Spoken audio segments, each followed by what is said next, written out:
Hi, welcome to my YouTube channel टेकजीन। पिछली video में हम लोगों ने resulting data type after arithmetic operations के बारे में पढ़ा था। अगर दो data types different data types के बीच में अर्थमेटिक ऑपरेशन परफॉर्म किया जाए तो जो रिजल्ट आएगा वो किस डेटा टाइप का होगा, ये चीज़ हम लोगों ने पिछली वीडियो में कवर कर ली थी। जैसे अगर मैं बात करूँ इंटीजर और फ्लोट को, अगर आप अर्थमेटिक ऑपरेशन परफॉर्म कराओ तो आपके पास जो आंसर आता है, जो रिजल्ट आता है, वो फ्लोट डेटा टाइप का आता है। ऐसे ही अगर आप इंटीजर और कैरेक्टर में अर्थमेटिक ऑपरेशन परफॉर्म कराओ तो आपके पास जो रिजल्ट आता है वो इंटीजर डेटा टाइप का आता है। तो ये चीज़ें हम लोगों ने पिछली वीडियो में अच्छे से कवर कर ली थी, कुछ एग्जाम्पल्स भी करके देखे थी। फिर हम लोगों ने जो दूसरा टॉपिक पढ़ा था वो था इंक्रीमेंट एंड डिक्रीमेंट ऑपरेटर में pre increment, post increment, pre decrement और पोस्ट डिक्रीमेंट। प्री इंक्रीमेंट क्या कहता है कि पहले आप वैल्यू में इंक्रीमेंट करो, मतलब 1 ऐड करो और उसके बाद वैल्यू को यूज करो। यूज करने का मतलब प्रिंट करवाना या कुछ भी हो सकता है, ठीक है। तो प्री इंक्रीमेंट क्या कहता है कि पहले आप वैल्यू में 1 ऐड कराओ, इंक्रीमेंट करो, उसके बाद आप जो है वो वैल्यू को यूज कर सकते हो। और पोस्ट इंक्रीमेंट क्या कहता है कि पहले जो वैल्यू है, मतलब अगर 2 है तो पहले आप इसको यूज कर लो और उसके फौरन बाद आप उसको इंक्रीमेंट करा दो। ऐसे ही हमारे पास डिक्रीमेंट में आ जाता है। प्री डिक्रीमेंट है तो पहले वैल्यू में से 1 माइनस करा दो, डिक्रीमेंट कर दो और फिर वैल्यू को यूज कर लो। और पोस्ट डिक्रीमेंट है तो पहले जो वैल्यू है उसी को यूज कर लो, बाद में जो है वो फौरन डिक्रीमेंट करा देना। तो ये सारी चीज़ हमने देख ली थी। फिर कैरेक्टर्स पर भी ये ऑपरेशंस परफॉर्म करके देखे थे। मैंने आप लोगों को यूनिकोड का कॉन्सेप्ट भी बताया था। तो अगर कोई चीज़ नहीं समझ आई हो तो नीचे कमेंट सेक्शन में पूछ सकते हो। आज की वीडियो का जो हमारा टॉपिक है वो है स्ट्रिंग्स पर। तो मैंने एसआरसी फोल्डर के अंदर एक फाइल बना ली है strings.java की, और मैं इसको यहाँ से कर देता हूँ क्लोज। स्ट्रिंग्स हमारे पास जावा में बहुत इंपॉर्टेंट टॉपिक है, और क्यों है ऐसा ये भी आपको पता चल जाएगा। देखो, अगर मैं बात करूँ स्ट्रिंग्स की, जब हमने डेटा टाइप्स पढ़ी थी तब मैंने आप लोगों को 2 चीज़ों के बारे में बताया था। एक थी हमारी नॉन प्रिमिटिव डेटा टाइप्स, जो कि इंटीजर, कैरेक्टर, फ्लोट, ये सारी चीज़ें होती हैं, और एक होती है प्रिमिटिव डेटा टाइप। और उस टाइम मैंने कहा था ये हम बाद में पढ़ेंगे। स्ट्रिंग्स हमारे पास प्रिमिटिव डेटा टाइप होती है। कैसे? प्रिमिटिव डेटा टाइप वो होती हैं जो आपकी जो नॉन प्रिमिटिव डेटा टाइप्स होती हैं उनको ड्राइव करके, उनको मॉडिफाई करके आपके लिए एक न्यू डेटा टाइप बनाई जाती है।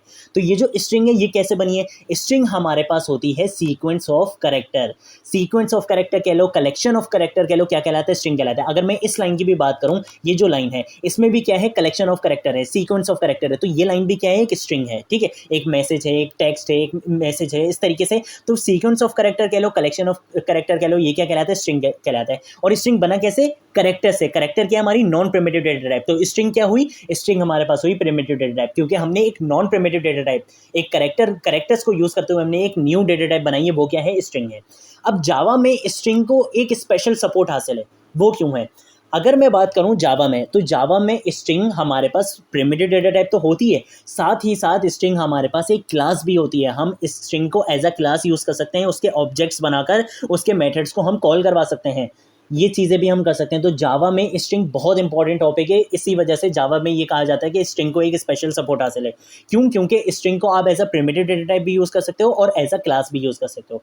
अगर मैं बात करूँ स्ट्रिंग की डिक्लेरेशन की, तो हम कैपिटल एस से स्ट्रिंग लिखेंगे, केस सेंसिटिव होता है इस वजह से कैपिटल एस ही लिखना है।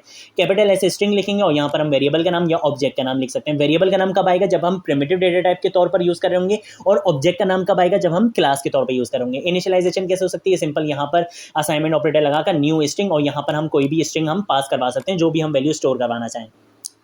अब अगर बारी आती है डिक्लेरेशन प्लस इनिशियलाइजेशन की, वो एक लाइन में करने के लिए, तो हमारे पास 2 तरीके हैं। या तो हम स्ट्रिंग को अगर हम एज अ क्लास यूज़ कर रहे हैं तो हमारे पास ये तरीका है, ठीक है, जिसमें हम न्यू स्ट्रिंग, ये सारी चीज़ें, जैसे हम स्कैनर क्लास जब यूज़ करते हैं तब भी हम एक उसका ऑब्जेक्ट बनाते हैं। यहाँ पर क्या है? ये वेरिएबल नेम, ये ऑब्जेक्ट है। मैं इसको यहाँ पर कर देता हूँ ऑब्जेक्ट है ये, ठीक है। ऑब्जेक्ट नेम आएगा, यहाँ पर ऑब्जेक्ट नेम कर देता हूँ मैं इसको, और ये हमारे पास वही न्यू स्ट्रिंग आ जाएगा। इस तरीके से जैसे हम और क्लासेस को यूज़ करते हैं, जैसे हमने स्कैनर क्लास को भी यूज़ किया था, उस तरीके से आप यूज़ कर सकते हो स्कैनर को। और अगर आप स्कैनर को as a primitive data type use करना चाहो तो आप कैसे कर सकते हो कि जैसे हम इंटीजर वगैरह को यूज कर होते हैं कि यहाँ पे डेटा टाइप, यहाँ पे वेरिएबल का नाम, असाइनमेंट ऑपरेटर, और यहाँ पे आप जो भी वैल्यू देना चाहो दे सकते हो। स्ट्रिंग हमेशा डबल कोटेशन के अंदर ही आती है। उसके बाद एक नोट लिखा हुआ है और उसमें मैंने लिखा हुआ है स्ट्रिंग्स आर इम्यूटेबल। इम्यूटेबल का मतलब होता है कैन नॉट बी चेंज। मतलब अगर मैं बात करूं इंटीजर की, इंट a इक्वल टू 8, ठीक है। अभी ए में क्या वैल्यू है? 8 है। मैं चाहता हूं ए में वैल्यू को चेंज करना, मैंने ए की वैल्यू क्या कर दी? 9 कर दी। ये चीज़ अगर मैं करूंगा तो ये सही है। क्यों? क्योंकि हमारे पास जो दूसरी डेटा टाइप्स होती हैं वो म्यूटेबल होती हैं। म्यूटेबल का मतलब आप उनको चेंज कर सकते हो, लेकिन स्ट्रिंग को आप ऐसे चेंज नहीं कर सकते हो, ठीक है। तो स्ट्रिंग क्या होती है? हमारे पास इम्यूटेबल डेटा टाइप होती हैं। अब उसके बाद ये प्रिंट एफ और फॉर्मेट फंक्शंस क्या हैं, ये भी हम इसके बाद आएंगे। पहले हम स्ट्रिंग्स को अच्छे से समझ लेते हैं। मैं यहाँ पर आकर लिखूंगा सबसे पहले मेन, और मेन के बाद मैं क्या करूँगा, एंटर प्रेस कर दूंगा। ये मेरे पास मेन आ चुका है और मैं इसके बाद यहाँ से ये कमेंट ज़रा हटा देता हूँ। कमेंट हटाने के बाद मैं ज़रा इसको थोड़ा सा नीचे कर देता हूँ ताकि हम यहाँ पर आ जाएं। अब मैंने जो है वो स्ट्रिंग बनानी है। पहले मैं स्ट्रिंग को एज अ क्लास यूज़ करके दिखाता हूँ, ठीक है। मैं एज अ क्लास यूज़ करूँगा तो मैं यहाँ पर लिखूंगा स्ट्रिंग। स्ट्रिंग के बाद मैंने ऑब्जेक्ट का नाम देना है तो मैं ऑब्जेक्ट का नाम दे देता हूँ str, आप कोई भी नाम दे सकते हो। फिर मैं न्यू ऑपरेटर यूज़ करके यहाँ लिखूंगा स्ट्रिंग और इसके अंदर मैंने कोई भी वैल्यू पास करानी है तो मैं यहाँ पर लिख लूँगा हेलो वर्ल्ड, ठीक है। तो अब str के अंदर क्या चीज़ आ चुकी है, क्या स्टोर हो चुका है, हेलो वर्ल्ड वाली स्ट्रिंग जो है वो आ चुकी है। अगर मैं यहाँ पर आऊँ और यहाँ पर आकर मैं प्रिंट एलन करवाऊँ, प्रिंट एलन के अंदर मैं बोल दूँ कि भाई str के अंदर जो भी वैल्यू इसको क्या कर दो, यहाँ पर प्रिंट करवा के दिखा दो। कंट्रोल ऐसे सेव करूँगा और अब आपको यहाँ पर रन करके दिखाऊंगा। ये पहले हमारे प्रोग्राम को रन करेगा और डिबग करेगा और फिर रन करके दिखा देगा। तो यहाँ पर मुझे हेलो वर्ल्ड मिल चुका है। चलो भाई ज़बरदस्त हो गया। ये तो हमने एज अ क्लास जो है वो यूज़ कर लिया। अब अगर मैं इसको as a primitive data type use करना चाहूँ तो वो मैं कैसे कर सकता हूँ, तो मैं यहाँ पर लिख लेता हूँ प्रिमिटिव डेटा टाइप, ठीक है। तो अब मैं क्या करूँगा, यहाँ पर मैं लिखूंगा स्ट्रिंग, ये मेरी क्या है, डेटा टाइप है, ठीक है। अब मैंने क्या करा, यहाँ पर वेरिएबल का नाम देना है। वेरिएबल का नाम मैं दे देता हूँ str, आप कोई भी नाम दे सकते हो। मैंने यहाँ पर वेरिएबल का नाम दिया और मैं यहाँ पर लिख लूँगा डायरेक्ट क्या, हेलो वर्ल्ड लिख सकता हूँ। इस तरीके से मैं कर सकता हूँ, ठीक है। तो आप अगर आप एज अ क्लास यूज़ करोगे स्ट्रिंग को तो आपको ऐसे करना पड़ेगा और अगर आप as a primitive data type करोगे तो आप डायरेक्ट इसको ऐसे कर सकते हो। अब मैं क्या करूँगा, यहाँ पर मैं इसी चीज़ को जल्दी से यार कॉपी कर लेता हूँ, कंट्रोल C और यहाँ पर आपको पेस्ट करके दिखा देता हूँ, कंट्रोल V, कंट्रोल ऐसे सेव करूँगा, यहाँ पर रन करूँगा। तो अब मुझे दोबारा क्या मिल जाएगा, मुझे हेलो वर्ल्ड मिल जाएगा। कोई बड़ी चीज़ नहीं करिए, ये सारी चीज़ें बिल्कुल बेसिक चीज़ हैं, ठीक है। ये चीज़ें हम लोग पहले भी देख चुके हैं। अगर मैं बात करूं यूज़र से मुझे इनपुट लेना है, स्ट्रिंग, एक स्ट्रिंग मुझे यूज़र से इनपुट लेनी है, तो उसके लिए मैं क्या कर सकता हूं, मैं सिंपल क्या करूंगा, सबसे पहले तो यूज़र से इनपुट लेना है तो मुझे तो एक काम तो ज़रूर करना पड़ेगा वरना मैं ले ही नहीं सकता। वो क्या है, import java.util.scanner, मतलब java.util वाले पैकेज में जाओ और स्कैनर क्लास को क्या करा दो, हमारे प्रोग्राम में इंपोर्ट करा दो ताकि मैं इसकी क्लास, इसका ऑब्जेक्ट बनाकर इसको यूज़ कर सकूं। मैं क्या करूंगा, यहाँ पर स्कैनर लिखूंगा, स्कैनर का ऑब्जेक्ट बनाना है, मैंने लिख दिया sc इक्वल टू न्यू और यहाँ पर मैं लिखूंगा स्कैनर। स्कैनर के बाद मैं अंदर यहाँ पर लिख लूँगा सिस्टम डॉट इन लिख लूँगा, ठीक है। इस तरीके से करने के बाद मैं यहाँ पर सेमीकोलन लगाऊंगा। अब मैंने एक स्ट्रिंग बनानी है तो मैं यहाँ लिखूंगा स्ट्रिंग और स्ट्रिंग के बाद मैं यहाँ पर लिख लूँगा फॉर एग्जांपल फुल नेम कर लेता हूँ यार, फुल नेम इक्वल टू, और यहाँ पर मैंने क्या करना है, अब यूज़र से इनपुट लेना है। तो यूज़र से इनपुट लेने के लिए मैंने ऑब्जेक्ट तो बना दिया। अब मैंने कोई भी, मैं स्कैनर की क्लास का जो भी हमारे जो स्कैनर के जो फंक्शंस होते हैं इनपुट लेने के, वो मैं यूज़ कर सकता हूँ SC को यूज़ करते हुए। तो मैं SC लिखूंगा, डॉट लिखूंगा। अब मेरे पास आ जाएंगे कुछ फंक्शंस और हमारे पास फंक्शंस क्या होते हैं, नेक्स्ट यूज़ भी कर सकता हूँ, नेक्स्ट लाइन भी कर सकता हूँ। नेक्स्ट किस लिए होता है कि आपकी स्ट्रिंग में से ये पहला वर्ड ले लेगा, जहाँ इसको स्पेस मिलेगा ये उसके बाद की चीज़ नहीं लेता, लेकिन मैं चाहता हूँ स्पेस के बाद की भी चीज़ ली जाए, पूरी लाइन ली जाए। तो मैं क्या लूँगा, नेक्स्ट लाइन का फंक्शन यूज़ करूँगा ताकि जो मैं स्पेस के बाद भी लिखूँ ये उसको भी इनपुट ले, उसको भी रीड करे ये। उसके बाद मैं क्या करूँगा, यहाँ पर सिंपल लिख लूँगा प्रिंट एलन और प्रिंट एलन करने के बाद मैं यहाँ पर फुल नेम को क्या कर दूंगा, प्रिंट करवा के दिखा दूंगा, ठीक है। मतलब फुल नेम के अंदर जो भी हमारी वैल्यू आई है यूज़र ने दी है उसको क्या कर दो, प्रिंट करा के दिखा दो। कंट्रोल ऐसे सेव करूंगा और अब यहाँ पर रन करूंगा। तो अब ये मुझसे यूज़र से इनपुट लेगा, ठीक है। ये मुझसे यहाँ पर इनपुट ले रहे, मैं यहाँ पर आऊँगा और मैं यहाँ पर लिख लूँगा फरजीन और एक सेकेंड फरजीन, और ये एक सेकेंड, ये हुआ क्यों नहीं, अच्छा मैंने ये गलती कर दी, मैंने सिस्टम डॉट इन को यहाँ पर इन्वर्टेड कॉमास में लिख दिया। इन्वर्टेड कॉमास में कभी भी नहीं लिखते हैं, आपने डायरेक्ट क्या करना होता है, इस तरीके से दे दो। सॉरी, ये गलती हो गई थी मुझसे। मैं यहाँ पर क्या लिखूंगा, सिस्टम डॉट इन लिखूंगा, ठीक है। अब ये जो है वो यूज़र से इनपुट लेगा, इन्वर्टेड कॉमास में नहीं लिखते वरना वो तो उसी को ही स्ट्रिंग समझ लेगा, सही है। तो कंट्रोल ऐसे सेव कर लेते हैं तो ऐसी गलतियाँ हो जाती हैं। तो इसको मैं यहाँ पे कर देता हूँ रन। तो अब ये मुझसे जो है वो यूज़र से इनपुट लेगा। तो अब ये मुझसे इनपुट ले रहा है, मैं यहाँ पर लिख लूँगा फरजीन और अली।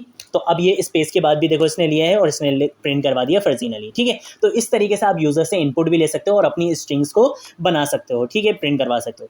अब हम आते हैं यहाँ पर, और यहाँ पर आने के बाद अब जो हमारा नेक्स्ट टॉपिक है जो प्रिंट एफ और फॉर्मेट का है, फॉर्मेट फंक्शंस का। अगर आप लोगों में से किसी ने C++ या अगर C भी पढ़ी हुई है, अगर C पढ़ी हुई है तो ये तो आप लोगों के लिए हलवा टॉपिक है, ये तो आप लोगों ने पढ़ा होगा। लेकिन मैं यही एज्यूम करूँगा कि आप लोगों ने नहीं पढ़ा होगा, मैं बिल्कुल बेसिक से चीज़ समझाऊंगा आपको।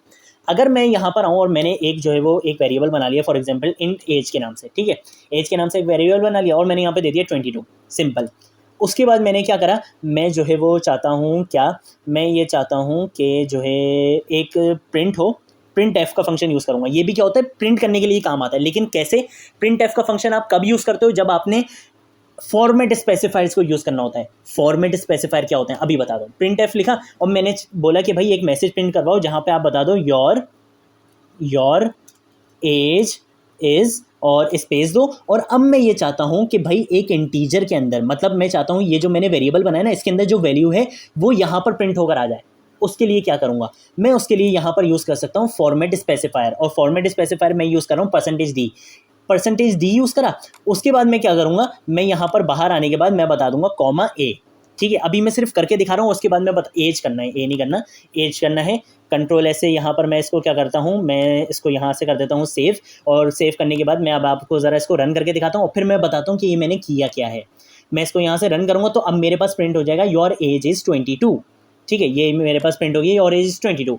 अब ये हुआ क्या है, जब भी मैं ये चाहता हूँ कि मेरे स्ट्रिंग के साथ किसी भी डेटा टाइप की उसके अंदर जो वैल्यू हो, किसी भी डेटा टाइप के वेरिएबल के अंदर जो भी वैल्यू हो वो मेरे मैसेज के साथ मिलाकर आ जाए, मेरे मैसेज के साथ जुड़कर आ जाए, तो मैं क्या यूज़ कर सकता हूँ, मैं प्रिंट एफ का फंक्शन यूज़ कर सकता हूँ, और उसमें मैं क्या दे सकता हूँ, फॉर्मेट स्पेसिफायर दे सकता हूँ। ये फॉर्मेट स्पेसिफायर सिर्फ प्रिंट एफ के फंक्शन में और फॉर्मेट वाले फंक्शन में ही चलेगा, प्रिंट एल एन वाले फंक्शन में ये नहीं काम करता है। ठीक है, ये चीज़ें हम लोगों ने सी और C++ में भी खैर पढ़ी हैं। ठीक है, तो अगर आप लोगों ने पहले पढ़ा हुआ है तो अच्छी बात है, नहीं पढ़ा हुआ तो अब समझ लो। देखो, जब भी आप ऐसा चाहते हो कि आपकी स्ट्रिंग के साथ किसी और दूसरे डेटा टाइप के जो वेरिएबल है, कोई दूसरा जो आपका जो है वो वेरिएबल है, उसके अंदर जो वैल्यू है वो प्रिंट होकर आ जाए साथ, तो आप क्या यूज़ करोगे, फॉर्मेट स्पेसिफायर। अब ये मैंने परसेंटेज डी क्या लगाए, जो हमारे पास इंटीजर वैल्यूज़ होती हैं, मतलब जो इंटीजर हमारे पास जो वैल्यूज़ होती हैं उसके लिए हम क्या यूज़ कर सकते हैं, परसेंटेज डी यूज़ करते हैं। अगर मैंने कोई करेक्टर डेटा जो है वो अपनी स्ट्रिंग के साथ प्रिंट करवाना होता तो मैं यूज़ करता परसेंटेज सी। अगर मैंने कोई फ्लोट डेटा अपने साथ प्रिंट करवाना होता तो मैं यूज़ करता परसेंटेज एफ। अगर मैंने कोई स्ट्रिंग अपनी स्ट्रिंग के साथ जो है वो कोई मैच करवा के लिखानी होती तो मैं लिखता परसेंटेज एस। तो ये क्या होता है, हमारे पास फॉर्मेट स्पेसिफायर होते हैं।